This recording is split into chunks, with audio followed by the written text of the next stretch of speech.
Hello and welcome to Neyland Stadium, where Tennessee just took down UConn 59-3. We expected a blowout, maybe not one in this fashion, as it was all Vols from the first to final whistle. I'm Sylvia, this is Noah Taylor. We're here with VolReport.com on the Rivals Network, and let's talk about what transpired here on this field. Let's start on the offensive end. I want to talk about the quarterback play.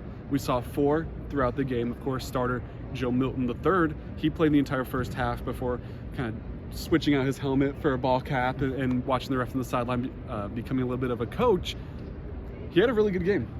He was very efficient with the ball. He nearly threw for 300 yards in his half of play, and he hit on two deep balls as well. And the first one to Ramel Keaton, wide open. Yeah. Of course, a throw that anyone could make, but it was there. He put it where he needed to be. Squirrel White, a little bit different of a situation, streaked down the middle of the field.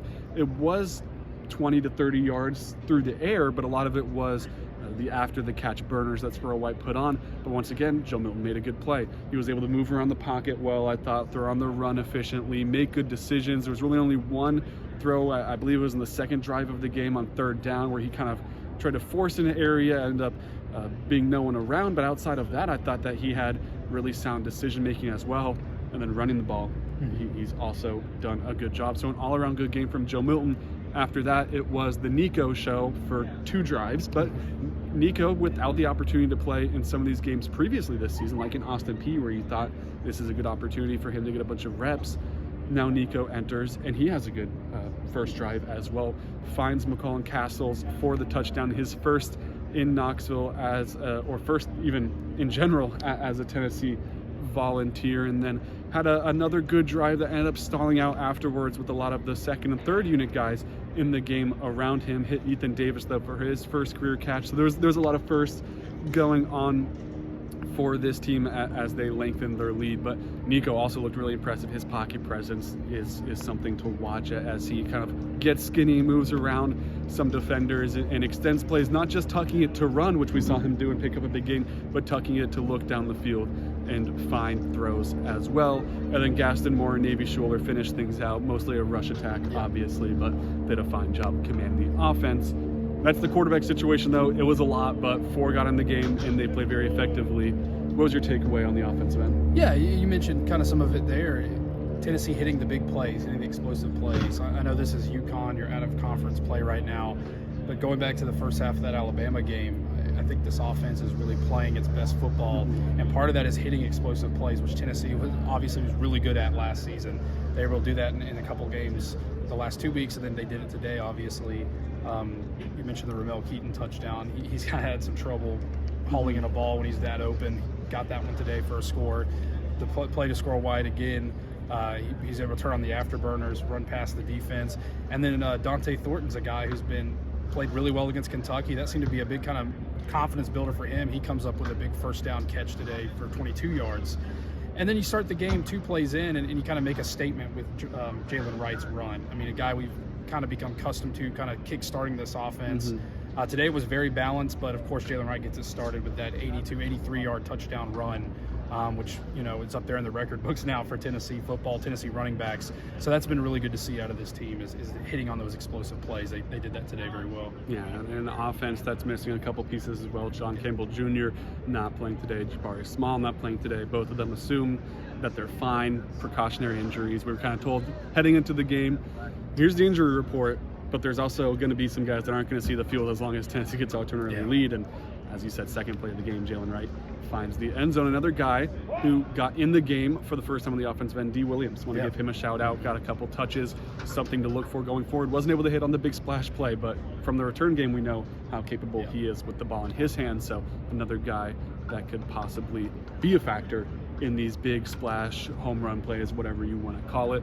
Let's switch to defense. We'll start with you on this one, Noah. What was your takeaway on the defensive side? Yeah, all the points today, 3 of those come from the defensive end. The first time that's been done, at least in recorded Tennessee football history. So big for them, especially coming off that Kentucky game, you know, where you did give up a lot in the secondary. You know, Jalen McCullough gets it started with a pick 6.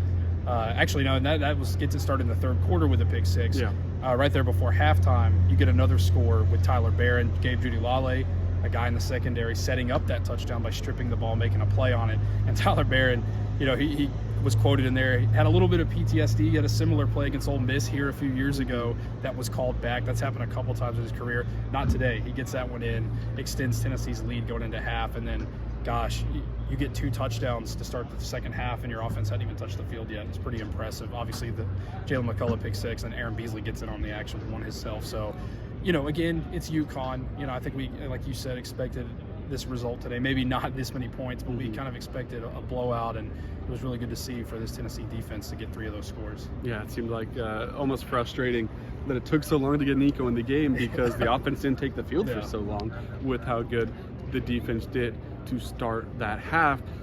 But Tyler Barron will be the first to tell you he was asked about the defense. Scored 3 touchdowns. You got to feel pretty good. Tyler Barron says, I don't want to be too nitpicky, but there's a lot we can clean up, and you could see that on the football field. UConn drives, gets a field goal. There's a couple other times where they got deep into Tennessee territory, but went for it on 4th down and weren't able to come out with it. A big reason for that was the penalties.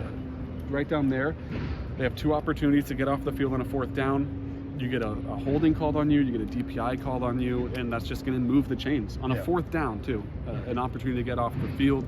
It got sloppy at times. Some zone coverage needs to be tighter. We saw that against Kentucky as well, where the secondary is just giving a little bit too much of a buffer, and big plays were made through the air.